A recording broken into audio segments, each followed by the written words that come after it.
Welcome back, everyone! History, fiction, or science. Science. Part 4, everybody. I want to say thank you to everyone taking the time to play along, listen along, and hopefully learn along. I know I'm learning a lot. And for me, as I read this, it really helps me understand things better. I'm truly hopeful that you, dear listener, will be able to get some value out of this. So here we go, part 4. Ancient historical events, geographic localization issues. 10.1. The locations of Troy and Babylon. The correct geographic localization of a large number of ancient historical events is truly a formidable task.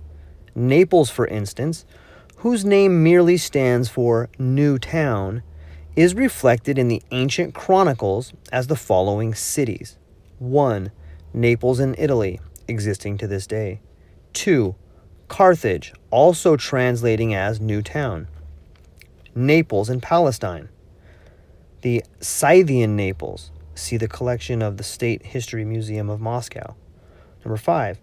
New Rome, aka Constantinople, or Tsargrad, which could also be referred to as New Town. Thus, if a chronicle is referring to an event that occurred in Naples, one has to devote all of one's attention to making sure one understands which town is meant. Troy may be seen as yet another example. One of the consensual localizations for Homer's Troy is near the Hellespont Straits. Schielman used this hypothesis for solemnly baptizing as Troy, the 100 by 100 meter excavation site of a minuscule ancient settlement that he had discovered near the Hellespont. Actually, the very localization of Hellespont itself is highly controversial.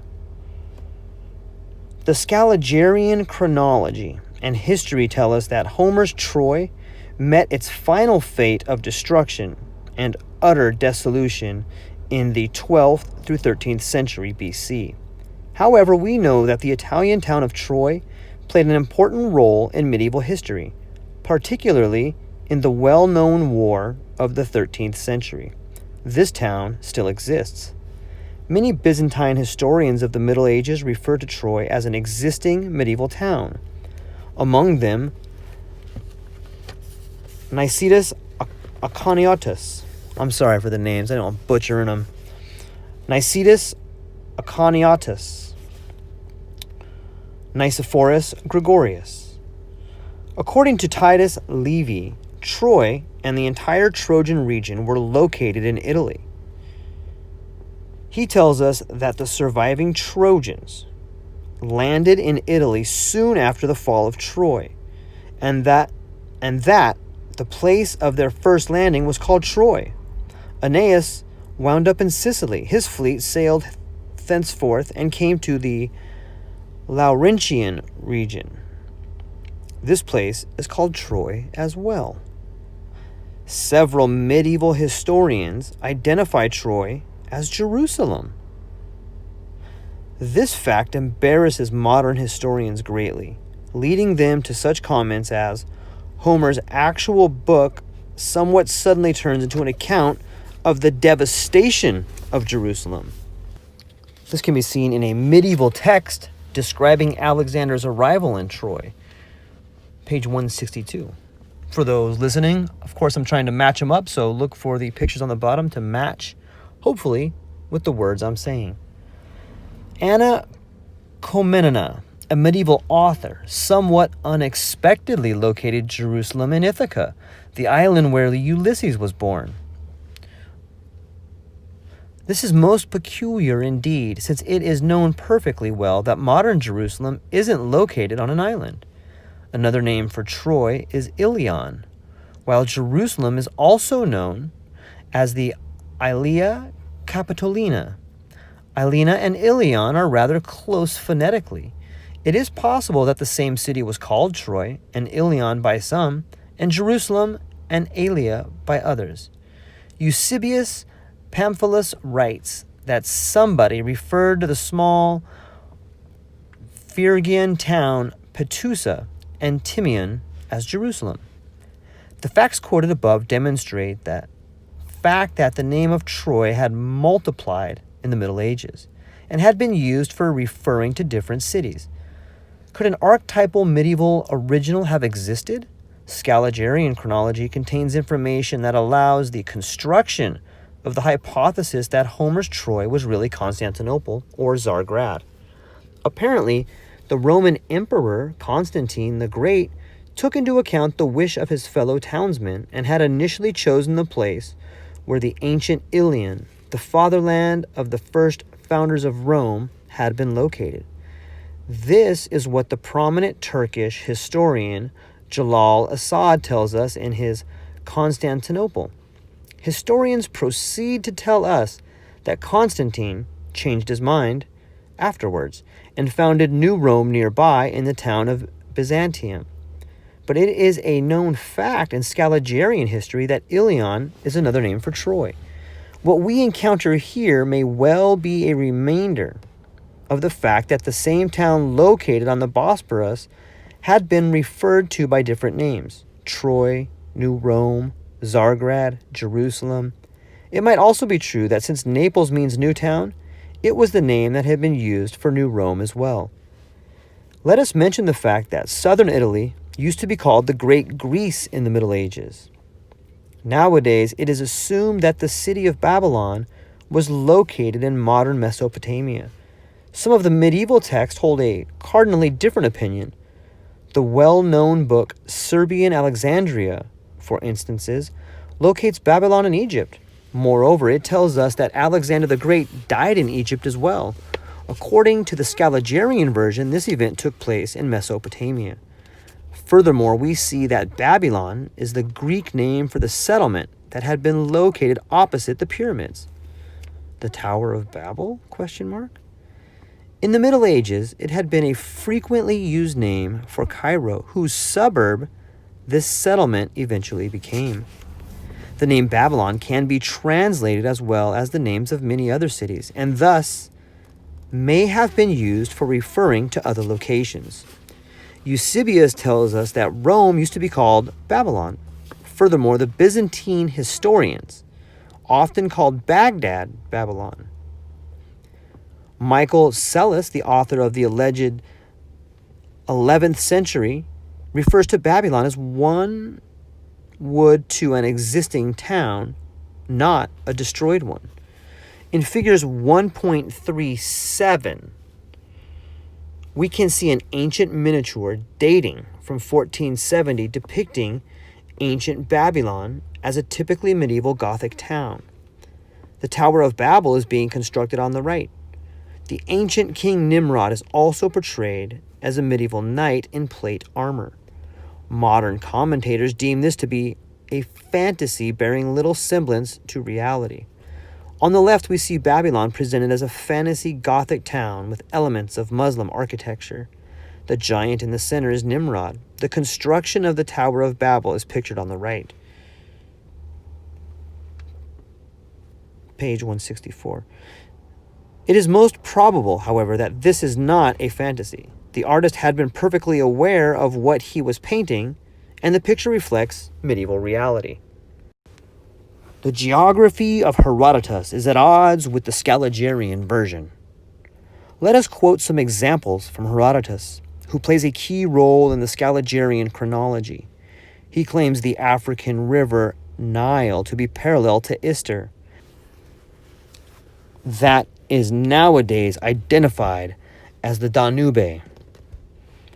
This is where we find out that the opinion that the Danube and the Nile were parallel reigned in the medieval Europe until as late as the end of the 13th century. Thus, the mistake of Herodotus proves to be medieval in its origins. Herodotus proceeds to tell us that the Persians inhabit all of Asia to the very southern sea that is also called the Red Sea. According to consensual geography, The southern sea is the Persian Gulf, giving a description of the peninsula the contemporary historians identify with the Arabian Peninsula. Herodotus writes that it begins near the Persian land and stretches to the Red Sea. Everything appears to be correct here. However, this contradicts the opinion of those historians who identify the Red Sea mentioned by Herodotus as the Persian Gulf. This is why modern commentators hasten to correct Herodotus. Red Sea stands for Persian Gulf here. Let us continue. The Red Sea, in its modern interpretation, may indeed reach further up than the Persians. According to Herodotus, volume 440, but only meeting one condition, namely that the map used by Herodotus was inverted in relation to the ones used nowadays. Many medieval maps are like that, with north and south swapped. This makes the modern historians identify the Red Sea as the Persian Gulf. Although the Persian Gulf is below the Persians in this case, or to the east of them, but don't reach further up at any rate. Historians identify the same sea mentioned by Herodotus as the Indian Ocean. What we observe here is the inversion of the east and the west. Could the map that Herodotus had used have been an inverted one then? In Book 437, Herodotus identifies the Red Sea as the South Sea. This proves to be the final straw of confusion for the modern commentators who try to fit Herodotus into the Procrustean geography of the Scaligerrian school and the maps used nowadays. They are forced to identify the Red Southern Sea as the Black Sea. We see yet another inversion of the East and West in relation to the Persians. Thus, identifying geographic data as offered by Herodotus and the Scaligerrian map runs us into many difficulties. The numerous corrections that the modern historians are forced to make show us that the map that Herodotus had used may have been inverted in relation to the modern ones, which is a typical trait of medieval maps. As we can see, the commentators have to make a conclusion that Herodotus uses different names to refer to the same seas in his history. If we are to believe the modern historians, we have to think that Herodotus makes the following identifications: Red Sea equals South Sea equals Black Sea equals North Sea equals Mediterranean equals the Persian Gulf equals our sea equals Indian Ocean. The mentions of the Crestonians, the town of Creston, and the region of Crocea sound most peculiar coming from an allegedly ancient author. One consistently gets the feeling that he is referring to the medieval crusaders. Cross and crest are the roots one must associate with the Middle Ages. Just how veracious are the datings of the events related by Herodotus? The unbiased analysis of biblical geography yields many oddities as well. The inverted maps of the Middle Ages. Modern maps place the east on the right and the west on the left. However, we find that the opposite is true for many medieval maps.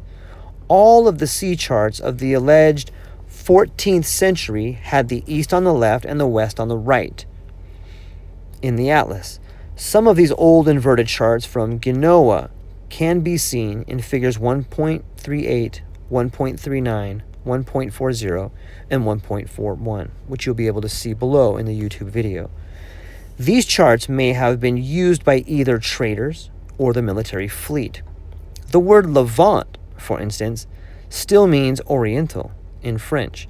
The Middle East is also often referred to as Levant in German. This may be a reflection of the fact that the Orient was on the left of the maps. Levy means left in Russian, and the adverb for on the left in Sliva. It is possible that the Russian word Levy was adopted by some of the Western European languages in order to refer to the Orient. See our parallelism glossary in Chron 7. Unfortunately, Cron 7 is not out yet. Why did the old maps, the sea charts in particular, have the east on their left and the west on their right? The reason may have been that the first seafarers of Europe would sail forth from the seaports located on the European coast of the Mediterranean, as well as the Black and Azov seas, and so they had to move from the north to the south. The south was therefore in front and the northern coast behind them. A ship captain sailing into the Mediterranean from the Bosporus would look at the approaching African coast. Thus the east was on the left and the west was on the right. This is why the first sea charts, both the traders and the military, put the east on the left. It made sense to put it that way, which lay in front on the top of the map. Thus, the way one looks at the map corresponds with the direction of one's movement. A modern analysis of biblical geography. The fact that many biblical texts clearly refer to volcanic activity has been well known to historians. For a long time, the word Zion is widely known. The Olagians interpret it as pillar. Identifying Zion as Sinai or Horeb is common in both theology and Bible studies. Herodotus, in particular, noted that it appears that the same mountain is called by two different names, Sinai and Horeb. The Old Testament often identifies it as Sinai. Mount Zion can be translated as the Pillar Mountain.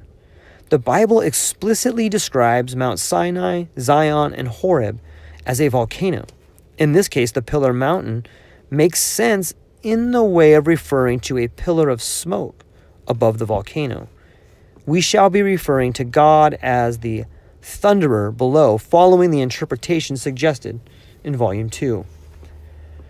According to the Bible, the Lord said unto Moses, Lo, I come unto thee in a thick cloud upon Mount Sinai.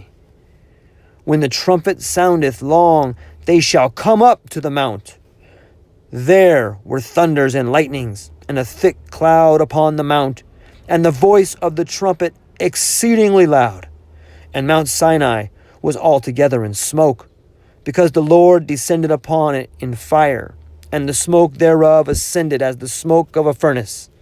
And the whole mount quaked greatly. And when the voice of the trumpet sounded long, and waxed louder and louder, Moses spake, and God answered him by a voice. Exodus 19:19, 19:11, 19:13, 19:16, 19:18 through 19:19. Also, and all the people saw the thunderings and the lightnings, and the noise of the trumpet, and the mountains smoking. We can see an ancient engraving from a 1558 Bible. Volume 2, page 10, illustration 94. I'll see if I can look that up. The medieval painter portrays Moses ascending a fiery mountain. Furthermore, the day that thou stoodest in Horeb, and the mountain burned with fire into the midst of heaven with darkness, clouds, and the thick darkness. And the Lord spake unto you out of the midst of the fire. Ye heard the voice of the words, but saw no similitude. Only ye heard a voice. Deuteronomy. The destruction of the biblical cities of Sodom and Gomorrah has long been considered a result of a volcanic eruption. The Bible says that the Lord rained upon Sodom and upon Gomorrah's brimstone and fire from the Lord out of heaven. And lo, the smoke of the country went up as the smoke of a furnace. Genesis 19:24. On Albrecht Dürer's engraving, Lot fleeing with his daughters from Sodom, we can see a volcanic eruption destroying the biblical cities of the plain in a fountain of fire and stones. Let us turn to the Lamentations of Jeremiah that contain a description of the destruction of Jerusalem. It is assumed to be an account of the destruction of the city by a hostile army. However, the text contains many fragments such as, How hath the Lord covered the daughter of Zion with a cloud in his anger, and remembered not his footstool in the day of his anger? The Lord hath swallowed up all the habitations. He burned like a flaming fire which devoureth round about. The Lamentations of Jeremiah 2. Then we encounter the following in the chapters 3 and 4 of the Lamentations. I am the man that hath seen affliction by the rod of his wrath. He hath led me and brought me into darkness, but not into light. He hath broken my bones. He hath enclosed my ways with hewn stone. He hath made my paths crooked. He hath also broken my teeth with gravel stones. He hath covered me with ashes.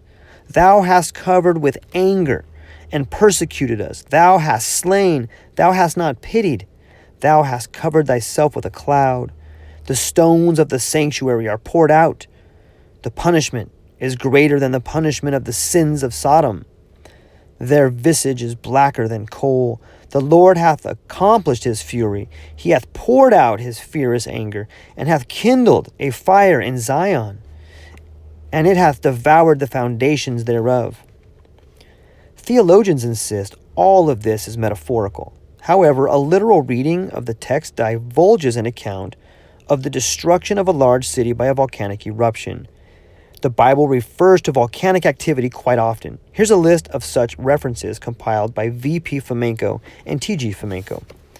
Genesis 19:18-24, Exodus 13:21, 22, Exodus 14:18, Exodus 20:15, Exodus 24:15, 16, 17, Numbers 14:14, Numbers 21:28, Numbers 26:10, Deuteronomy 4:11, Deuteronomy 5:19, 20:21, Deuteronomy 9:15-21, Deuteronomy 10:4, Deuteronomy 32:22, the second book of Samuel 22, the first book of the Kings 18:38, the first book of the Kings 19:11, 12, the second book of the Kings 1:10, 12-14, the book of Psalms, Psalm 11 verse 6, Psalm 106 verse 17, Psalm 106 verse 18, Ezekiel 38:22, Jeremiah 48:45. Seeing these descriptions as referring to Jerusalem and Palestine and the traditional Mount Sinai is very odd indeed, since Mount Sinai, located on the modern Sinai Peninsula, had never been a volcano. Where did the events really take place then? It suffices to study the geographic map of the Mediterranean region to see that there are no volcanoes on the Sinai Peninsula, and there aren't any in either Syria or Palestine. There are zones of tertiary and quaternary volcanic activity, but one encounters those in the vicinity of Paris as well. There has been no volcanic activity recorded in documented history. The only relevant geographic zone that possesses powerful volcanoes active to this day is the area including Italy and Sicily, since there are no volcanoes in Egypt or anywhere in the north of Africa. We are looking for 1, a powerful volcano that was active in the historical epoch. 2, a destroyed capital near the volcano. See the Lamentations of Jeremiah. 3, 2 more destroyed cities near the volcano, Sodom and Gomorrah. There is just one volcano in the entire Mediterranean area that fits these criteria, Vesuvius. It is one of the most powerful volcanoes active in the historical period. The famous Pompeii, a capital, and 2 destroyed cities, Stabia, Sodom perhaps, and Herculaneum, Gomorrah. These names do possess a slight similarity. N.A. Morozov was of the opinion that the origin for the name Sinai given to Vesuvius is the Latin word sinus or sino in Old Latin, mountain with bowels, and Horeb has its origins in the Latin word horribilis, horrible. In 544, we can see the results of an interesting research that Morozov conducted concerning the biblical text as read without vocalizations, and considering the localization of Mount Sinai, Horeb, Zion, and Italy. Let us quote several examples. The Bible says, "The Lord our God spake to us in Horeb, saying, Ye have dwelt long enough in this mount. Turn you and take your journey to the land of the Canaanites."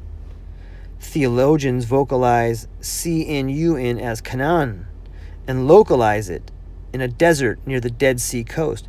But another vocalization is possible. CNUN, Sanoa, is a variant of Genoa, the area of Genoa in Italy.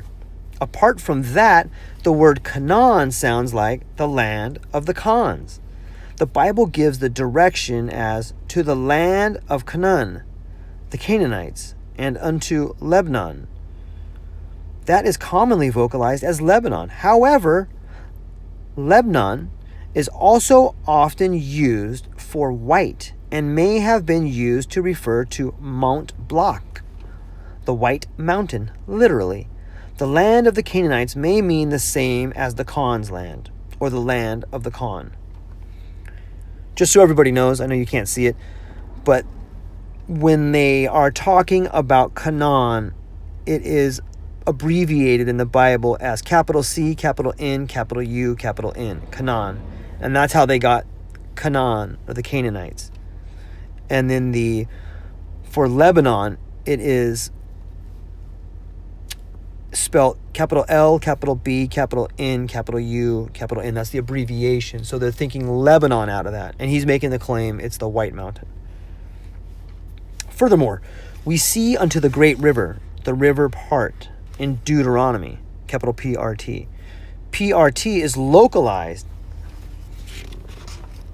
as Euphrates. However, what lies beyond Mount Blanc is the river Dunabe, which is largely tributary Prut. The Bible says, "When we departed from Horeb, we went through all the great and terrible wilderness." Deuteronomy 1:19. The famous Phlegraean fields that are located near Vesuvius, Horeb, fit this description perfectly. Large areas of scorched land full of small volcanoes, fumaroles, and layers of lava. According to the Bible, the Israelites came to capital K, capital D, capital S, capital H, capital V, capital R, capital N, capital A, capital E, vocalized as Kadesh Barnea. However, the town in question may well be Cadiz upon the Rhone. Cadiz on the Rhone might be another name of the modern Geneva, or indeed the Bulgarian city of Varna. Further in the Bible we see, "And we compassed Mount Seir many days." Deuteronomy 2:1. Theologians left the word Seir without translation. If we translate it, we shall get the Devil's Mountains. A mountain by this name exists near Lake Geneva, Mount Diablert, the Devil's Mountain. The sons of Lot encountered on the way may well be the Latin population. The river Arnon, capital Arnn, is mentioned in Deuteronomy. This may well be the Italian river Arno.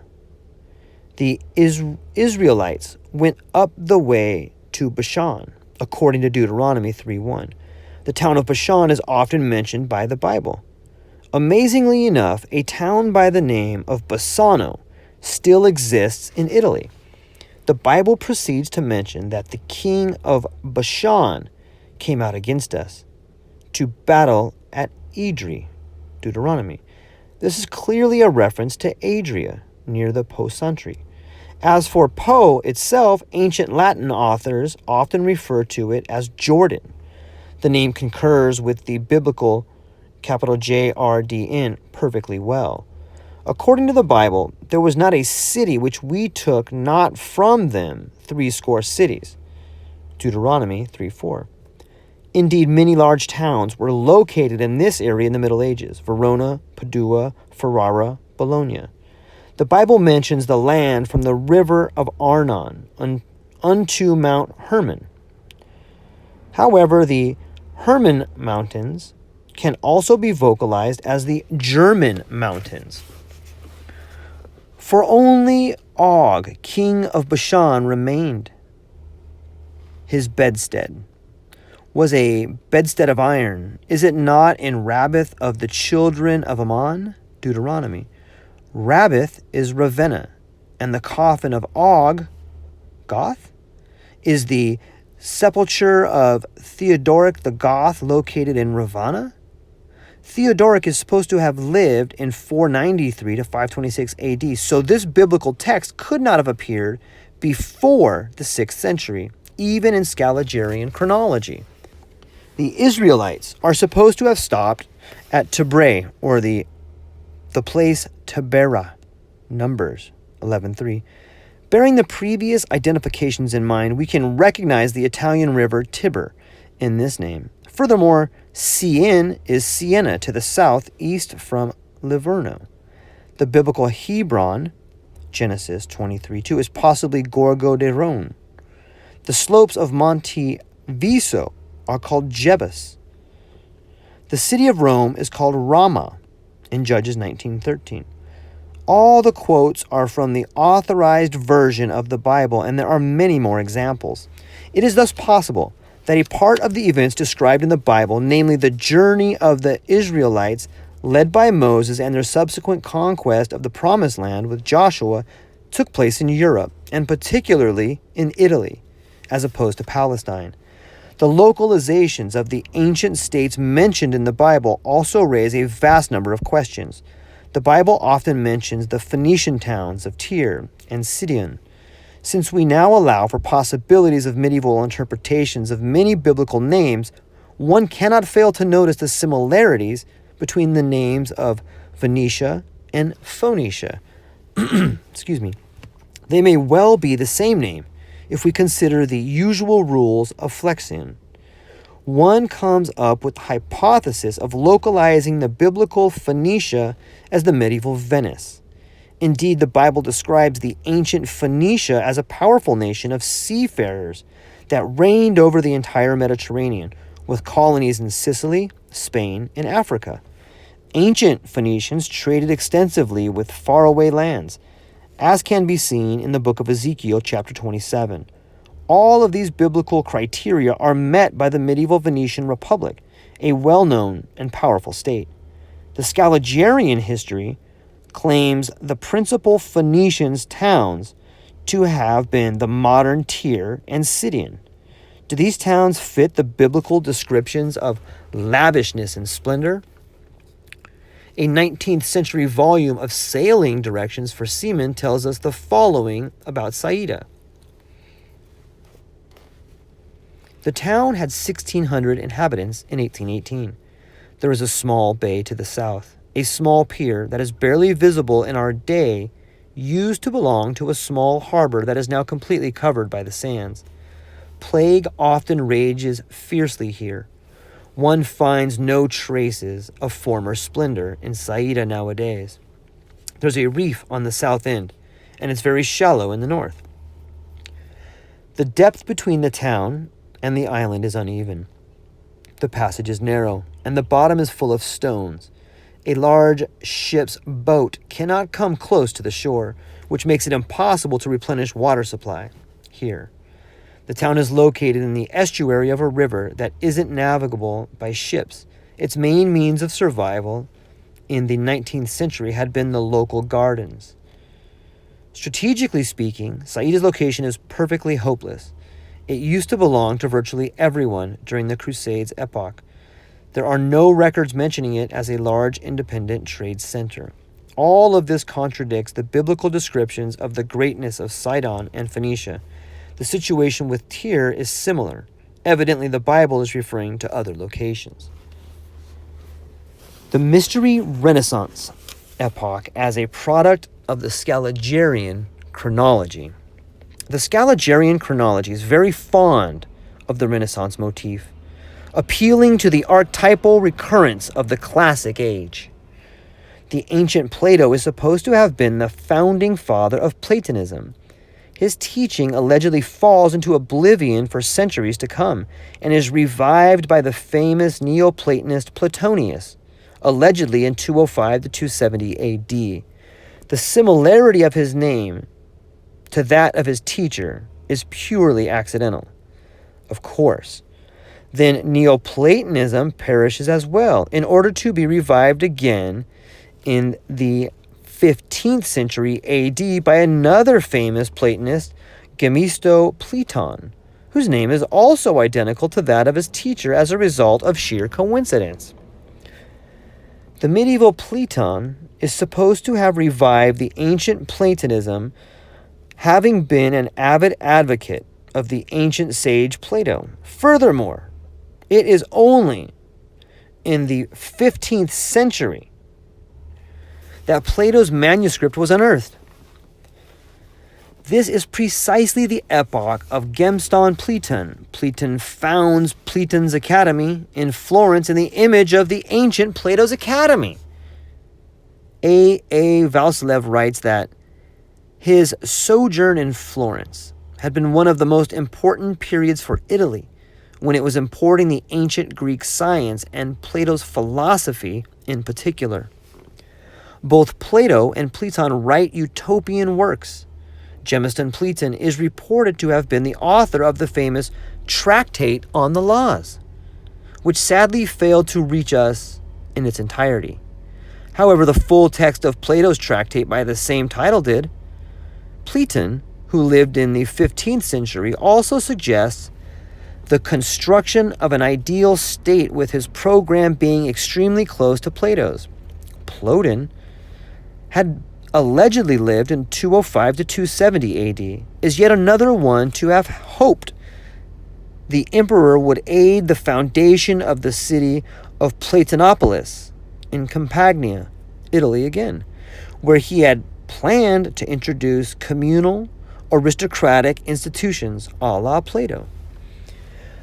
Many prominent ecclesial leaders have historical doppelgangers in Scaliger's chronology. Eusebius, in his Historia Ecclesiastica, makes many references to a certain Bishop Victor, who played a key role in the so-called Eastern dispute, or the introduction of Paschalian rules. There is indeed an Easter dispute known to history and associated with the name of Victor, as reflected in the term the Paschalian cycle of Victor. However, this dispute and Victor's lifetime are ascribed to 463 AD, whereas Eusebius, who reports this, is supposed to have lived in the 3rd and 4th century. The Scaligerian chronology would appear to be inverted. So it seems like Joseph Scaliger's chronology is a lot like the Middle Eastern maps, inverted. Furthermore, Eusebius tells us of a famed Dionysus who formulated the rules for celebrating Easter, having linked it to the spring equinox and the suffering of the Savior. According to Eusebius, Dionysus is supposed to have died in the 12th year of Galenus, which is 265 AD in the Scaligerian chronology. It is most remarkable that another well-known scientist by the name of Dionysus existed in the 6th century, namely Dionysus Exiguus. He is supposed to have conducted an in-depth study of the Paschalian problem and deduced the date of Christ's birth for the very first time. Apart from this, he calculated the advent of Easter for many years ahead, affixing it to the spring equinox. We have two eminent scientists by the name of Dionysus who studied the Paschalian problem and the relation of Easter to the vernal equinox, both following Victor, who already possesses a duplicate of his own. However, they are separated by a period of 3 centuries according to Scaligerian chronology. This is evidently a mistake. There was only one Dionysus whose double existed on paper exclusively. Actually, we are to acquaint ourselves with yet another Dionysius the Little, who must have been the prototype of both. We are referring to Dionysius Petavius, who lived in the 17th century. We see strange duplicates in the Scaligerine history of the famous Res Romana as well. F. Schupfert writes that the series of prominent Roman lawyers ends with Irenaeus Modestine, who died in 244 AD. After that, the entire discipline of law enters a lethargic phase to be revived in 900 years by Irenaeus, who was the double of Irenaeus in activity as well as the name. It is suddenly resurrected in the entirety of its primordial grace in Bologna. The medieval Irenaeus, ancient Irenaeus, the founder of the school, started lecturing in Roman law around 1088 AD, reviving it after an alleged 9-century period of oblivion. He is also supposed to have collected the ancient codices of Justinian. There are two famous Homers in Scaligerine history, the ancient poet and the medieval Engelbert Homer, who is supposed to have belonged to Charlemagne's court in the 9th century. He must have received his academic name Homer for his poetical works, suggests G. Weber. Very few poetic works of Engelbert have reached us. This medieval Homer has been an important member of the circle of scientists that existed in the Achaean court of Charlemagne. It has to be noted that Charlemagne is in no way a personal name as we tend to think today. Most probably it used to mean the great king. The question of who exactly was referred to in that manner deserves a special study, and we shall return to it below. In figure 144, we can see a portrait of Charlemagne painted by Albrecht Dürer in the 16th century. The ancient Roman count of time by Ides and Calends is assumed to have gone out of use in the 6th and 7th century AD. Nevertheless, the medieval chronographers of the 14th century AD appeared to have been unaware of this fact, using the long-forgotten Ides and Calends wherever they saw fit. There's a large number of such odd doubles in the Scaligerine history. We are not claiming they prove our statements. One may indeed find a large number of isolated coincidences. What we emphasize is the global nature of these duplicates and parallels, fitting the general scheme of chronological shifts, which covers sequences of hundreds of years, side by side, and following each other for hundreds of years to come. One of the principal indications of the medieval origins of many ancient documents is the very existence of Renaissance epoch, when all of the ancient scientific disciplines, philosophy, arts, and culture in general are assumed to have been revived. The resplendent classical Latin degrades into a rough and clumsy lingo that only manages to regain its former splendor in the Renaissance epoch. This revival of Latin and classical Greek begins in the 8th through 9th century AD. The famed medieval troubadours begin to use the plots that the historians call a masquerade of classical recollections in the alleged 10th and 11th century. The history of Ulysses, Odyssey, appears in the 11th century as the medieval remake of the well-known classical story, complete with knights, bells, dames, jousting tournaments, in fact, all the elements that shall later be considered integral to a classical plot. The troubadours were proudly claiming the story of the Trojan War. To have been an original one, it had neither been told nor written by anyone before. The troubadours' primary concern was the Trojan War. It had almost been a native story for them. The Franks considered themselves descendants of the Trojans, while the alleged 7th century author Fredegarius Scholasticus refers to King Priam as a representative of the previous generation. Furthermore, the voyage of the Argonauts became confused with the Trojan War when the Crusader conquerors, apparently the medieval prototypes of the ancient Argonauts, had set forth in the direction of faraway Asian lands. In medieval texts, the ancient Alexander the Great compliments the French. Certain Slavonic texts of the Middle Ages use the name Parisa, the Russian name for the city of Paris, in order to refer to Paris, the abductor of Helen, when they speak of the ancient Trojan War. Could it have referred to somebody from Paris? The following is said, for instance, Parisa called himself Alexander and deceived Helen.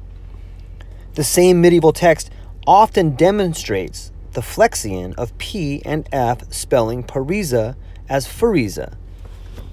On figures 1.45, we see an ancient miniature from the Great French Chronicle dated to the alleged 15th century that depicts the Trojan origins of the Franks.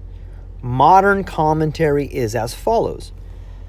The miniature illustrates the idea that the French can trace their ancestry back to Francion, the son of Hector, the grandson of the Trojan king Priam.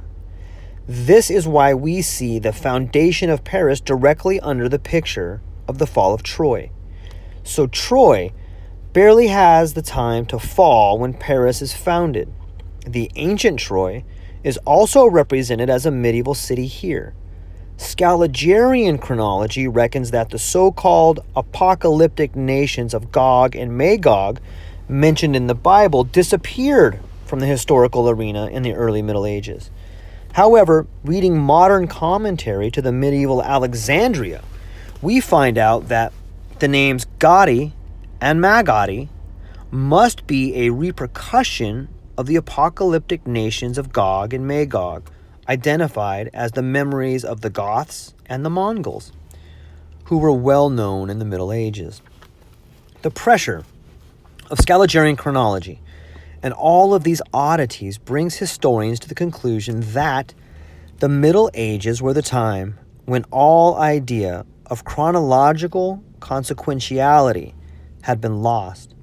Monks with crosses and thuribles at the funeral of Alexander the Great, Catalina attending Mass, Orpheus becomes a contemporary of Aeneas, Sardanapal of Greek king and Julian the Apostate, a papal chaplain. Everything acquires a hue of fantasy in this world. This perplexes the modern historian greatly. The most blatant anachronisms and the strangest fancies coexist peacefully. All these facts and thousands of others are rejected by historians since they contradict the consensual chronology of Scaliger and Petavius.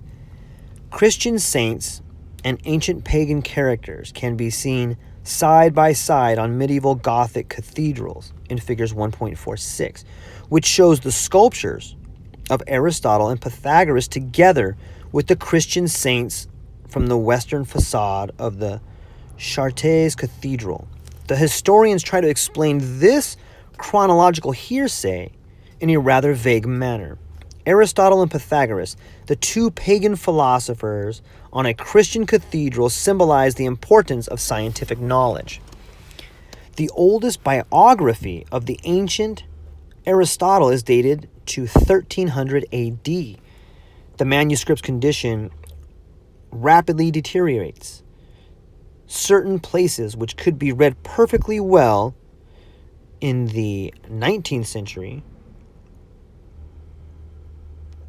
are a great effort to make out nowadays. Did I read that right? The manuscript's condition rapidly deteriorates. Certain places which could be read perfectly well in the 19th century are a great effort to make out nowadays. All of this despite the fact that, according to Scaligerrian chronology, certain manuscripts whose age exceeds 1,000 years are still perfectly legible, and their parchment remains in excellent condition. Historians are most probably right in their estimation of manuscript destruction rate. Many old texts may well be preserved precisely because they are not quite as old as we think them to be. That's pretty funny. Historians are most probably right in their estimation of manuscript destruction rate. Many old texts may be well preserved precisely because they really are not quite as old as we think them to be. Presumably, the best Greek codices of Aristotle's works belong to the 10th and 12th century. The ancient argument between the philosophies of Plato and Aristotle is revived in the 15th century when Plato and Scholarius, a devotee of Aristotle, engage in a similar dispute. This is yet another odd medieval duplicate of ancient events. The history of Europe's first acquaintance with the works of Aristotle wasn't studied until the 19th century. It is written that Aristotle's philosophy had remained in a state of stagnation 1,230 years since the birth of Christ.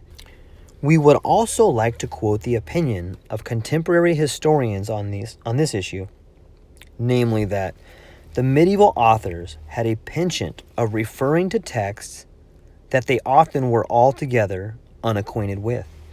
In the Middle Ages, the somewhat barbaric shape of the dispute between the realists and the nominalists really represents the renaissance of the two immortal schools of idealism and empiricism.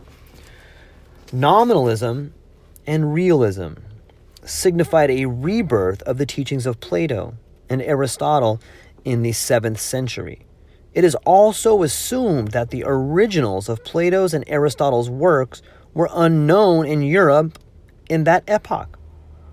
Weren't yet written, perhaps?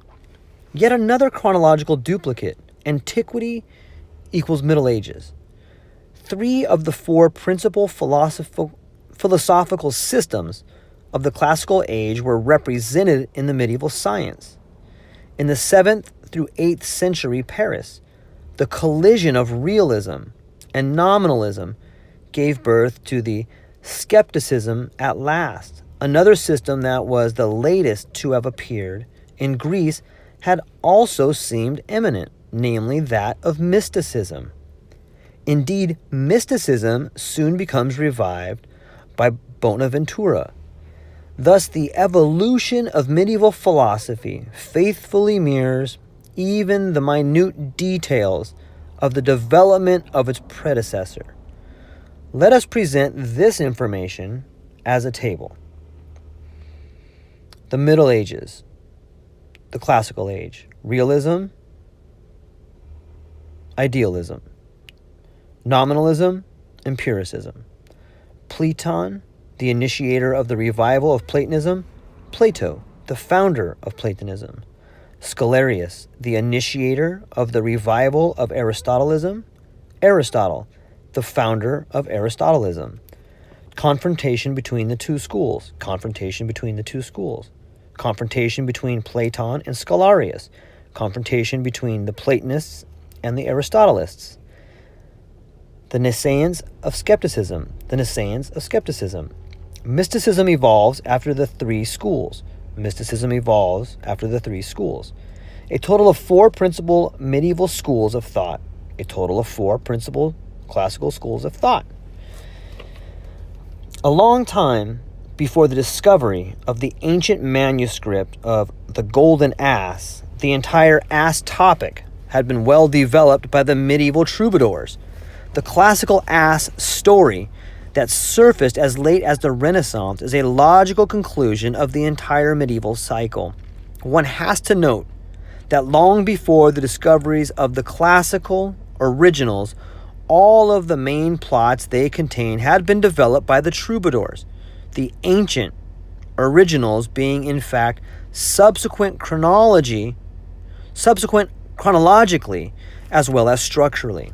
Long before the discovery of the ancient fables of Aesop, similar tales were told in the Middle Ages, in the alleged 11th through 13th century. An important fact to note is that the ancient people didn't have fixed names in the modern sense. What they used instead were aliases, which had explicit meanings in the original language. The aliases characterized a person in some manner.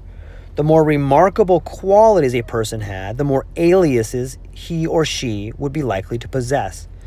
B.L. Smirnoff says that one seldom finds a name that would mean nothing.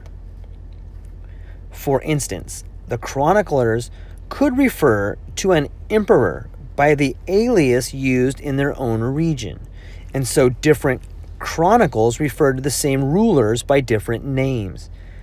The Egyptian pharaohs used to have different names before and after their coronation, as multiple coronations would take place in different regions. The list of names kept growing. These aliases usually translate as the mighty, the fair, etc. The father of a Roman consul who lived in the alleged year 169 BC had 13 names. His son had 38. The Torah scholars quote 94 names for the biblical God. The same phenomenon was typical in Russian history. Tsar Ivan III was also known as Timothy. Tsar Basil III was known as Gabriel. Prince Dmitri, who had been killed in Uglik, was called Uar. One name was secular and the other ecclesial. The name Uar most probably simply meant Tsar. Nowadays, we tend to assume the medieval names differ significantly from the ancient ones. However, the analysis of a number of texts shows us that ancient names were in use throughout the Middle Ages. Nilus of Sinai, who was supposed to have died in 450 AD, writes to his contemporaries addressing them with typically ancient names. Apollodorus, Amphication, Atticus, Anaxagoras, Demosthenes, Aristocles, Aristocrus, Alciviades, Apollos. Many of the names considered exclusively ancient nowadays were still in use in the Byzantium in the 7th through 9th century. Georgius France used the following names in his history: Antioch, Argo, Amorius, Hermatian, Demetrios, Dionysus, Cleope, Critopoulos, Macrobius, Minos. Typical ancient names worn by people of the 13th and 15th century. Handwritten books remained in existence for a long time after the invention of the printing press. They were made in large quantities in the 15th through 18th century all across Europe. In the Balkans, handwritten books managed to compete with the printed ones as recently as in the 19th century.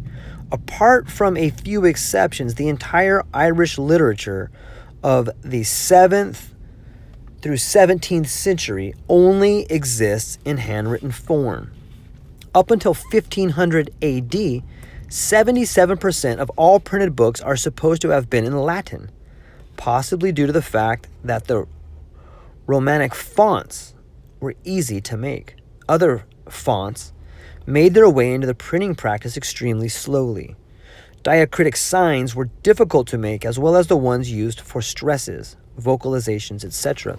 This is why the scribes remained without competition in what concerned copying the Greek, Arabic, and Hebraic manuscripts for centuries after the invention of the printing press. This may be the reason why many Greek, Arabic, and Hebraic manuscripts considered very ancient really pertain to the epoch of printing. Among them are many classical texts. Tessendorf's Biblical Codices, It appears that the region richest in handwritten books dating from the epoch of printing was Greece, the country that is considered to have a very long ancient history, one that gave the world a large number of ancient manuscripts. Historians tell us that due to the lack of publishing houses in Greece, books were copied manually. One wonders how many handwritten books of the 15th through 19th century were to be declared ancient later on. The following information clearly demonstrates the lack of a solid scientific foundation under the very concept of paleographical dating, that is, dating by the handwriting style. It turns out that the creation of the deluxe Greek codices with the text of ancient authors was ordered by humanists and philanthropist collectors. Let us repeat the question. How many of these medieval codices were later declared extremely ancient?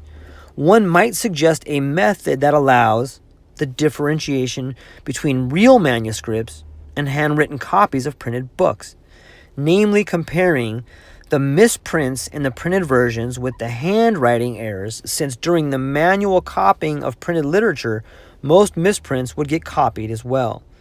The foundations of the Scaligerine chronology had been laid by the analysis of written sources.